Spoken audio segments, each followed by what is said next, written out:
5 minutes. Okay. Yeah? Ready? Everybody ready? Yeah? Okay. Good morning. I'm Chief Rader with the Henderson Police Department. I'm here today to brief on a very tragic incident that occurred right behind us on the 215 freeway.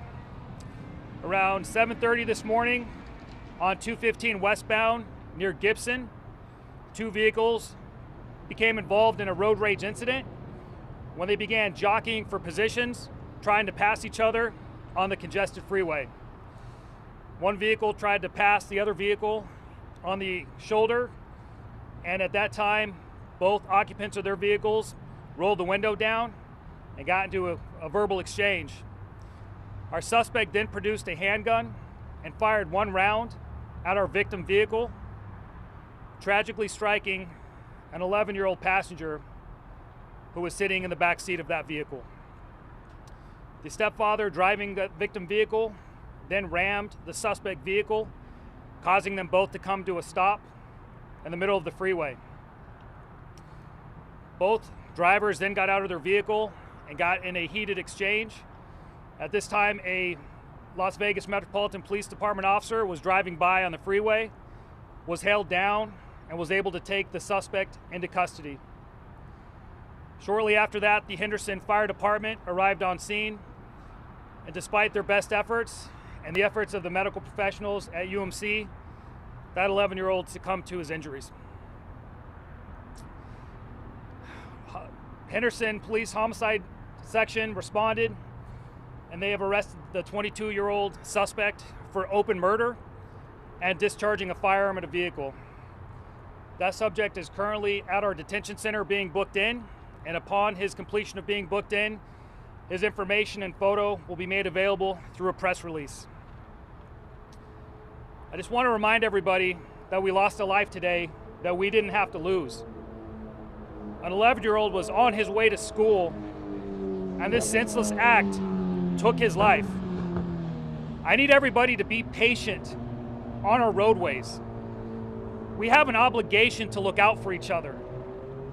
The holidays are coming up, and we usually have congestion and tempers run high.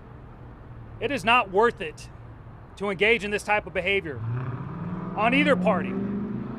I would rather you be stuck in traffic and late for your destination than have to go to a funeral for a loved one or potentially spend the rest of your life in prison. So we have to do better as a city, we have to do better as a community, we have to do better as human beings, because we can't allow this to continue to happen. This time I'll take some questions. Can you identify which of each vehicle that each party was driving? Our victim vehicle was a small hybrid SUV, and our suspect vehicle was a four-door sedan. Can you clarify who was in the shoulder, or where they were specifically when the shooting happened? They were merging from the I-11 to westbound 215, and then right around Gibson, if you're driving towards Stephanie, that's where this all sort of happened at. And they were both jockeying for positions, trying to pass each other.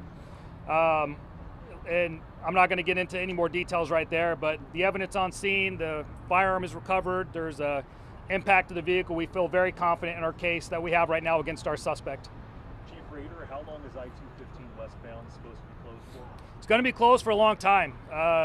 Like I said, we had a tragic incident today, and I know it's an inconvenience, but we have to make sure we get this right. We have our professionals out there with help from the state police, making sure they can safely process that. But we're putting on a murder case, and we're going to keep it closed as long as we need to, so we can have a successful prosecution on this case.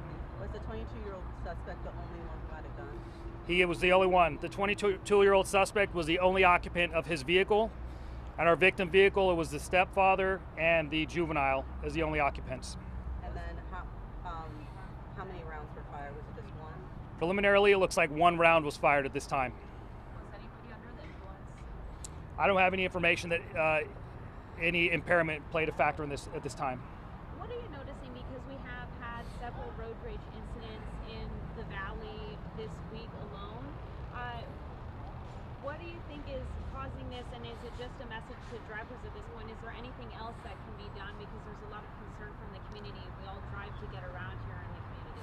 Listen, it's no secret our roadways can get congested, and we're doing improvement projects to try to ease that burden. But what I need is everybody to have an appreciation for the sanctity of life. There's nothing you could be getting to that would be more important than ending somebody's life. This child was on his way to school today, and lives have been changed traumatically for several families today. So I don't know what's contributing it. I don't know why people are impatient, but my ask, my plead of the community, especially as we enter these holiday seasons, is to slow down. You will eventually get there, and let's get there safely. What was the gun legally obtained? I'm not going to get into any of the details on the firearm right now. It's still preliminary in our investigation. Chief Rader, do you know what school the child attended? I'm not going to be talking about what school the child went to. We have notified that school staff so they can have the appropriate counselors there. And that's all the time I have. Thank you very much. Thank you, Chief. And you just heard there, that was Chief Reggie Rader of Henderson Police Department. He mentioned that a 22-year-old has been arrested, open murder charge, as well as a charge of discharging on a vehicle. Chief Reggie Rader said this happened around 7:30 a.m. on I-215 westbound. This is near Gibson, the area that we're currently out here just off of the freeway right now in a shopping center. He mentioned that two cars started going a little road rage incident, briefly dropping each other for position, one trying to overtake another. Then both occupants, they rolled down their window. He said there was some sort of verbal exchange between the two vehicles. A handgun was then taken out. One shot was fired towards What's that? the vehicles, and the bullets through that. Yeah, we will. Thank you.